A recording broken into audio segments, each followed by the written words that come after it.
तो दोस्तों welcome back to this video. और आज के वीडियो में हम बात करेंगे अजोर सपोर्ट प्लान्स के बारे में। हो सकता है ये टॉपिक के ऊपर आपको अजोर एडमिनिस्ट्रेटर के सर्टिफिकेशन में क्वेश्चंस ना पूछे जाए, लेकिन एज एन अजोर एडमिन आपको इंटरव्यू में हो सकता है ये क्वेश्चंस पूछे जाए। उसका तरीका कुछ इस तरीके से हो सकता है कि कौन से बेस्ट प्लान्स हो सकते हैं हमारे इंफ्रास्ट्रक्चर को सपोर्ट करने के लिए, जो कॉस्ट भी बचाए और माइक्रोसॉफ्ट की तरफ से जो सपोर्ट मिलने वाला है वो बेस्ट ऑफ सर्विस रहे। तो ये पॉइंट ऑफ व्यू से ये टॉपिक को समझना या फिर ये टॉपिक को ध्यान में रखना काफ़ी ज़रूरी है एक अजोर एडमिन के लिए। तो स्टार्ट करते हैं अजोर सपोर्ट प्लान का टॉपिक। अजोर सपोर्ट प्लान के लिए आपको अजोर सपोर्ट प्लान अगर आप गूगल पे भी सर्च करोगे तो आपको एक डॉक्यूमेंट मिल जाएगा जो इजीली अवेलेबल है माइक्रोसॉफ्ट की तरफ से। बेसिकली माइक्रोसॉफ्ट अजोर क्लाउड के अंदर आपको 4 प्लान्स मिलते हैं। पहला है बेसिक, दूसरा है डेवलपर, तीसरा है स्टैंडर्ड और चौथा है प्रोफेशनल डायरेक्ट। अपने अपने प्लान के हिसाब से इनकी प्राइसिंग डिस्ट्रीब्यूटेड है, अलग अलग प्लान के अलग अलग चार्जेस है और अलग अलग सपोर्ट फैसिलिटीज भी है। एक एक करके ये प्लान के बारे में थोड़ी थोड़ी डिटेल समझ लेते हैं। जो बेसिक प्लान होता है वो सारे कस्टमर्स के लिए अवेलेबल होता है। इन शॉर्ट मोस्टली ये वो कस्टमर्स के लिए अवेलेबल होता है जो फ्री ट्रायल सब्सक्रिप्शन खरीदते हैं, जो 30 डेज का होता है, जिसके बारे में मैंने इस वीडियो में सारी डिटेल बताई है।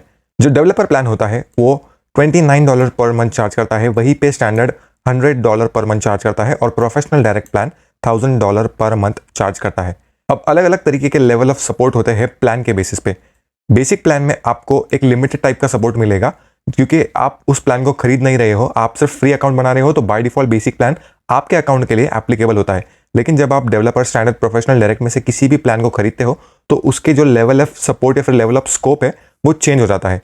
जैसे कि डेवलपर प्लान अगर आप खरीदते हो, ये उस टाइप के इंफ्रास्ट्रक्चर के लिए बेस्ट होता है जिसपे आप डेवलपमेंट करने वाले हो, उसको आप प्रोडक्शन या फिर कस्टमर्स के लिए लाइव नहीं करने वाले हो, उनके लिए डेवलपर प्लान काफ़ी बेस्ट होता है। अगर आप कोई आपकी वेबसाइट या फिर कोई आपका डेटाबेस वगैरह लाइव करने वाले हो किसी प्रोडक्शन एनवायरनमेंट में, तो उनके लिए स्टैंडर्ड सपोर्ट प्लान काफ़ी बेस्ट होता है क्योंकि उसमें सर्विस उस तरीके की मिलती है। और अगर उससे भी ज़्यादा क्रिटिकल कोई इंफ्रास्ट्रक्चर, कोई एप्लीकेशन, कोई डेटाबेस आपका होता है तो उसके लिए प्रोफेशनल डायरेक्ट प्लान ये सबसे बेस्ट होता है। इसका रीज़न ये है कि बेसिक सपोर्ट प्लान में आपको 24/7 टेक्निकल सपोर्ट या फिर फ़ोन का सपोर्ट नहीं मिलता है। वहीं पे डेवलपर प्लान में सिर्फ बिजनेस आवर्स में आपको ईमेल पे सपोर्ट मिलता है, टेक्निकल के या फिर बिलिंग के कोई भी इश्यूज़ के रिलेटेड।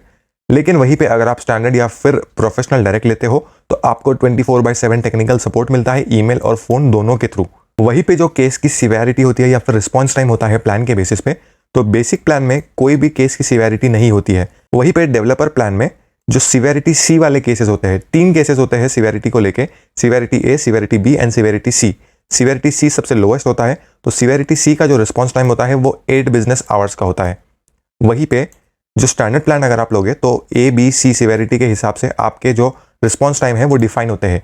सिवियरिटी सी के लिए 8 बिजनेस आवर, सिवियरिटी बी के लिए 4 घंटे और सिवियरिटी ए के लिए 1 घंटे में आपको रिस्पॉन्स मिलेगा अगर आप माइक्रोसॉफ्ट से कोई भी केस रेस करोगे तो। वहीं पे जो सबसे बेस्ट प्लान है या फिर जो सबसे हायर प्लान है वो है प्रोफेशनल डायरेक्ट। तो उसमें सिवियरिटी सी के लिए 4 घंटे या फिर 4 बिजनेस आवर्स का रिस्पॉन्स टाइम है, क्योंकि डेवलपर और स्टैंडर्ड में जो टाइम 8 घंटे का था वो यहाँ पे 4 घंटे का है। और जो सिवियरिटी बी होता है उसका रिस्पॉन्स टाइम 2 आवर्स है और सिवियरिटी ए का रिस्पॉन्स टाइम 1 आवर है। तो इसलिए अलग अलग प्लान के अलग अलग level of support, level of facilities मिलते हैं। इसलिए आपको प्लान उस तरीके से चूज करना है जिस तरीके का आपका इंफ्रास्ट्रक्चर है। मोस्ट ऑफ द केसेस या फिर मोस्ट ऑफ द कंपनी में जो प्रोडक्शन या फिर जो company already support plan purchase करती है वो कॉमन होता है standard support plan. Standard support plan cost भी बचाता है और कंपनी को बेनिफिट भी देता है जो उनको माइक्रोसॉफ्ट की तरफ से सपोर्ट के लिए चाहिए होता है। तो बहुत से company standard support plan prefer करते हैं अपने इंफ्रास्ट्रक्चर के लिए। और अगर कोई बहुत ही ज़्यादा इंफ्रास्ट्रक्चर किसी अजोर अकाउंट में डिप्लॉयड है तो वो लोग प्रोफेशनल डायरेक्ट को प्रेफर करते हैं, जहाँ पे एग्जांपल के तौर पे 1000-2000 सर्वर्स और उस पर काफ़ी क्रिटिकल एप्लीकेशन होस्टेड है जिसके बेसिस पे कंपनी का काफ़ी सारा रेवेन्यू जनरेट होता है, तो वो लोग प्रोफेशनल डायरेक्ट प्लान प्रेफर करते हैं। लेकिन अगर इतने भी ज़्यादा क्रिटिकल कोई एप्लीकेशन या डेटाबेस होस्टेड नहीं है इंफ्रा के अंदर तो वो लोग स्टैंडर्ड सपोर्ट प्लान को ही प्रेफर करते हैं। उम्मीद करता हूँ आपको ये वीडियो समझ आया होगा। अगर आपको वीडियो अच्छा लगे तो वीडियो को लाइक कीजिए और अगर आपको कोई डाउट है तो प्लीज़ कमेंट सेक्शन में कमेंट कीजिए। Thank you.